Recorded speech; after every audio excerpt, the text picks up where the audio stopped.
पाकिस्तान ने भारत को दी मदद की पेशकश। नमस्कार, एएनवी न्यूज के प्राइम टाइम में आपका स्वागत है और मैं हूं आपके साथ दीपक ठाकुर। आज के प्राइम टाइम में हम पाकिस्तान की दरिया दिली पर बात करने वाले हैं। आपको याद होगा, अभी 2 दिन पहले ही पाकिस्तान के प्रधानमंत्री इमरान खान ने भारत को 120 अरब की आर्थिक मदद देने की पेशकश की थी। वैसे तो यह पेशकश बुरी नहीं है, मगर अपने ही देश को संभाल पाने में नाकाम पाकिस्तान का भारत को मदद देने की बात अपने आप में ही अजीबोगरीब भी है और हास्यास्पद भी है।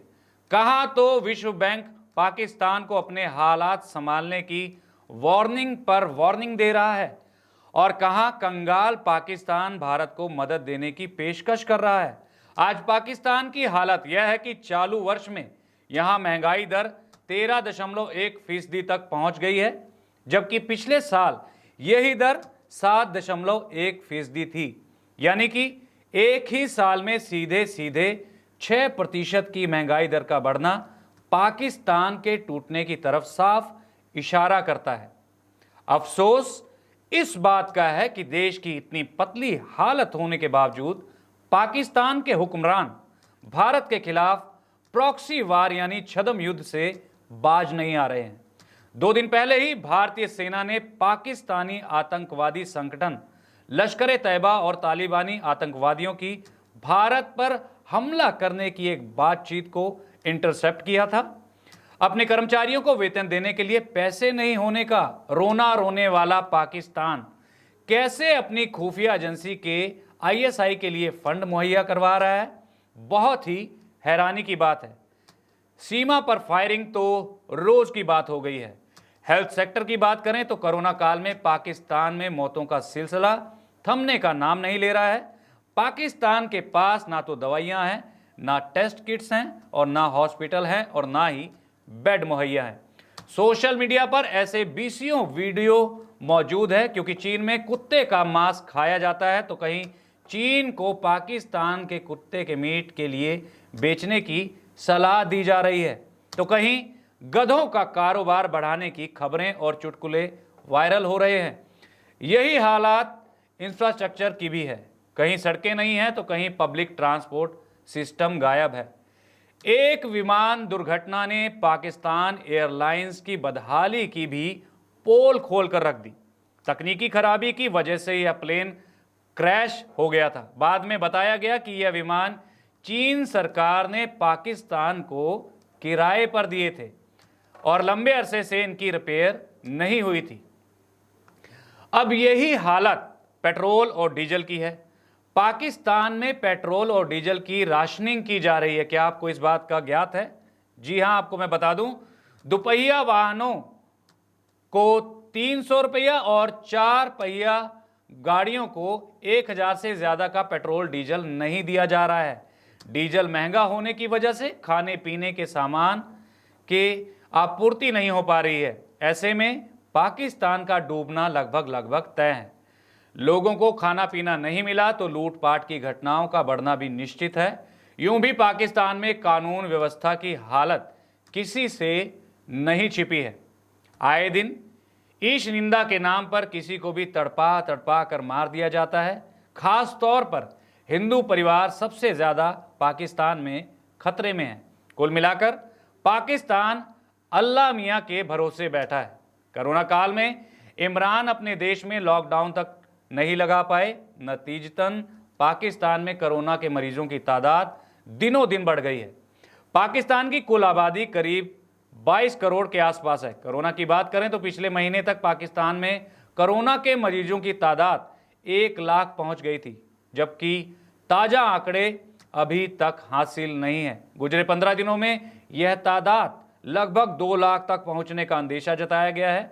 इसके विपरीत भारत की कुल आबादी 134 करोड़ है और यहां कोरोना के करीब 3 लाख मरीज हैं। भारत के पास पाकिस्तान की तुलना में कई बेहतर स्वास्थ्य सेवाएं हैं।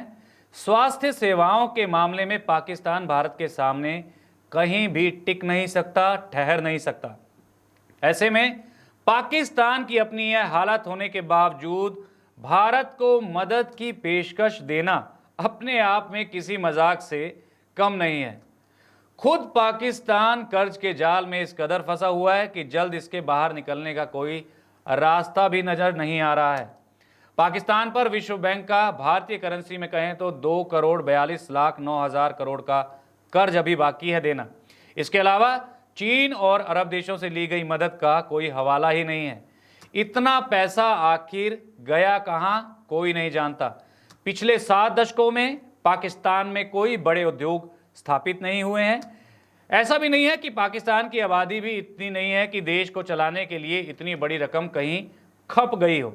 पाकिस्तान के पूर्व प्रधानमंत्री नवाज शरीफ पर लाखों करोड़ रुपए हजम करने के आरोप हैं। इन आरोपों के मामले में उन पर पाकिस्तान की सुप्रीम कोर्ट में भी एक मामला अभी पेंडिंग है।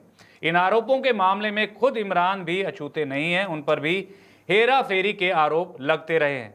आपको याद ही होगा, इमरान खान सरकार ने सत्ता संभालते ही सबसे पहले खर्च घटाने और एडिशनल रेवेन्यू बढ़ाने के लिए प्रधानमंत्री दफ्तर की महंगी गाड़ियां बेच दी थी। इतना ही नहीं, पूर्व प्रधानमंत्री नवाज शरीफ की पशुशाला में रखी गई भैंसों और महंगे फर्नीचर तक की भी नीलामी करवाई गई थी। इससे पहले पाकिस्तान सरकार को करीब 10 करोड़ रुपए हासिल हुए थे अपने कार्यकाल में। इसके अलावा इमरान खान कोई भी ऐसा चमत्कार अभी तक नहीं कर सके हैं कि पाकिस्तान की जनता उन पर भरोसा कर सके। आज हालत यह है कि इमरान खान कुल मिलाकर हर फ्रंट पर नाकाम और असफल साबित हुआ है। सरकार की नाकामियों की वजह से पूरे संसार में पाकिस्तान की बेइज्जती हो रही है। भारत ने चिनाब नदी का पानी रोकने की तैयारी कर ली है। ऐसे में पाकिस्तान की हालत और ज्यादा अब खराब होने का अंदेशा है। रही सही कसर पाकिस्तान परस्त कश्मीर पर भारत की दावेदारी ने पाकिस्तान की भी मुश्किलें बढ़ा दी हैं। यही हाल बाल्टिस्तान और बलूचिस्तान का भी है। दोनों ही राज्य खुद को आज़ाद करवाने के लिए संघर्ष कर रहे हैं। ऐसे में पाकिस्तान किस हद तक नुकसान की भरपाई कर पाता है, अब देखना यही है। ऐसे में इतनी बदहाली के बावजूद भारत को मदद की पेशकश देना अपने आप में हंसी की बात है। ये तो वही कहावत है कि जेब में नहीं दाने और अम्मा चली भुनाने, और इसके अलावा हो भी क्या सकती है ये कहावत। बात यह भी सही है कि अगर पाकिस्तान का यही रवैया रहा तो वह दिन दूर नहीं जब विश्व के नक्शे से पाकिस्तान का नामो निशान खुद पाकिस्तान की गलत नीतियों की वजह से गायब हो जाएगा। आज के लिए इतना ही। हम आपसे लेते आज्ञा। कल फिर मुलाकात होगी। जय हिंद, जय भारत, नमस्कार।